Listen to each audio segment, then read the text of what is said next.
Chapter 1: The Mysterious Light. The wind that night was not like any other. It carried a strange chill, sharper than winter. The sea whispered through the cracks in the rocks. Emma tightened her scarf around her neck. She pulled her coat close as she walked along the shore. The waves crashed against the jagged stones. But tonight, their sound felt different. It was as if the ocean was trying to say something. Grayford, her town, slept quietly under the moon. Only a few windows glowed faintly in the distance. Then she saw it, a flicker on the horizon. A narrow beam of light swept slowly across the water. It pulsed, disappeared, then appeared again. Her heart skipped a single beat. That lighthouse had been closed for 20 years. People in Grayford didn't talk about it much. When they did, their voices dropped low. There were stories of strange events. The last keeper had vanished without a trace.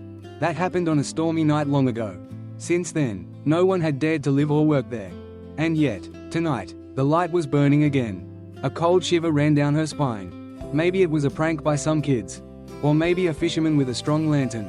But the beam was too steady, too powerful. Somewhere far out at sea, a low horn moaned. She turned back, the light had vanished. Only the dark sea and the wind remained. Yet she heard something, a faint hum. It seemed to echo inside her mind. She shook her head and walked home. But the hum followed her all the way. At home, she tried to drink hot tea. But the taste felt distant, like a memory. She opened her book, but could not read. The thought of the light kept returning. By midnight, she stood at the window again. The sky was black, dotted with stars. And there it was, the beam, brighter than before. Without thinking, she grabbed her coat. The path to the cliffs was overgrown and narrow. The smell of salt filled the air. As she climbed, mist curled around her. The mist made the world feel smaller. Shapes blurred into shifting shadows. Her boots crunched on the damp path. Every step seemed louder than it should. The beam from the lighthouse swept over the cliffs. It vanished again, as if it had noticed her. Emma's breath quickened in the cold air. A gull cried somewhere out of sight. The sea below churned with dark currents. She gripped a wet railing for balance. Then, from the fog, a faint glow appeared. It was not the main beam, but something smaller. It moved slowly, as though being carried. Emma froze, her heart a steady drum in her ears. A shape emerged, human in size, but its steps made no sound. She wanted to call out, but her voice felt trapped. The figure stopped near the cliff's edge. It turned its head slowly, as if to listen. Then, without warning, it stepped into the void. Emma gasped, rushing to the spot. But there was nothing, only swirling fog. And below, the sea roared like a hungry beast. The beam flashed again from the tower. This time it pointed directly at her. Emma's skin prickled with icy fear. She stepped back, but her boot slipped on a wet stone. She caught herself just before the drop. Somewhere, a bell rang a slow, heavy toll. It was not the town bell, it came from the lighthouse. Emma knew she had to get closer to see. But every instinct told her to turn back. She chose to follow the light. The path twisted like a sleeping serpent. Wet grass brushed against her legs. She could hear the waves pounding far below. The tower rose ahead, its windows like dark eyes. The door at its base hung slightly open. A faint smell of burnt oil drifted out. Emma stepped inside without thinking. The floorboards groaned under her weight. Somewhere above, a chain clinked. The light flickered through cracks in the ceiling. Emma tilted her head, listening to the echo above. The sound was faint but strangely rhythmic. She began to climb the narrow staircase. Each step groaned like a tired voice. The air grew warmer the higher she went. A thin trail of smoke coiled in the dim light. Emma reached a small landing halfway up. A door to her left was firmly shut. She touched the handle, it felt warm. Someone had been there not long ago. Her pulse thudded in her ears. Ignoring the door, she kept climbing. The wind moaned through a hidden crack. The top of the staircase opened into a room. In the center stood the great glass lens. It rotated slowly, casting thin beams of light. But no flame burned inside its core. The glow came from something else. Emma stepped closer, her breath held tight. There, suspended in the center, was a sphere. It pulsed faintly, like a slow heartbeat. The surface shimmered with shifting colors. Emma reached out a cautious hand. A sudden whisper coiled around her mind.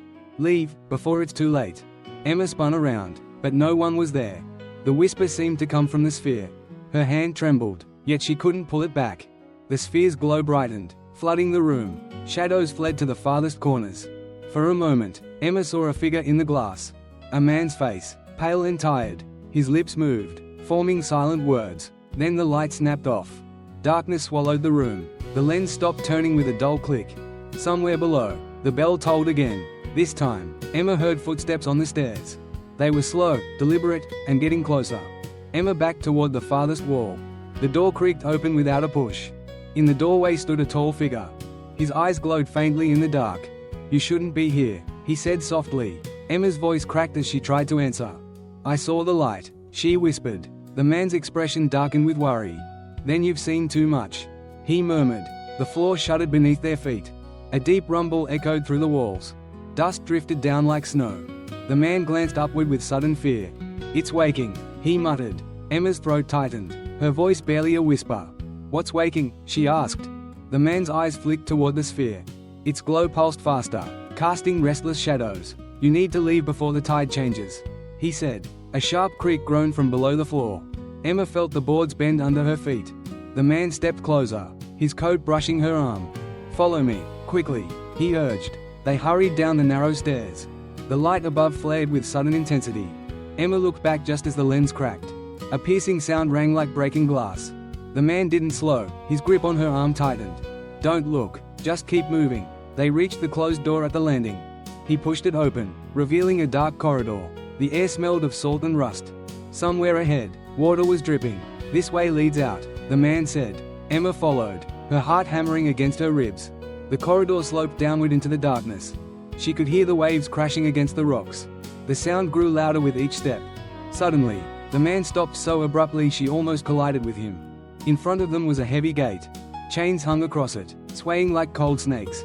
"Help me lift this," he ordered. Together they dragged the gate open. A rush of damp wind slapped Emma's face. Beyond the gate, a narrow tunnel led to a faint glimmer. "Go," the man barked, his voice urgent and harsh. Emma ducked into the tunnel, her hands scraping the walls. Behind her, the sphere's hum grew into a deep roar. The tunnel opened into a rocky cove. Moonlight shimmered on the restless water. The man emerged, breathing hard. "We're safe here, for now," he said. Emma turned to face him, questions burning on her tongue. The wind howled through the cove. Emma pulled her jacket tighter against the cold air. The man stared back toward the lighthouse's silhouette.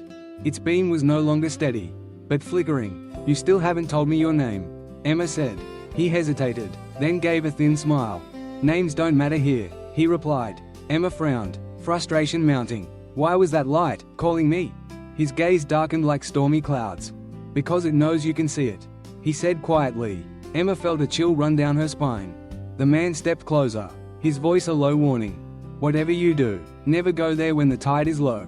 Emma's lips parted to ask more, but a distant horn blared from the sea. The man froze, his eyes wide with sudden alarm. "It's too soon," he murmured. From the lighthouse, a single beam swept across the water, and in its path, a black shape emerged. It glided silently, cutting through the waves. Emma squinted, trying to make out its form. The man's hand gripped her shoulder like a clamp. "Don't look too long," he whispered. The shape grew larger, its outline eerily clear. Emma's breath caught in her throat. It was a ship, but no crew stood on deck. The black hull gleamed wet under the moon's light. The sound of dripping water echoed from its empty mast. Emma's heart pounded, every instinct urging her to run. But her feet wouldn't move. The ship drifted closer, its bow cutting straight toward the cove. The man stepped in front of her, blocking her view. "Remember," he said firmly, "low tide is when it hunts." Emma swallowed hard, the word hunts echoing in her mind.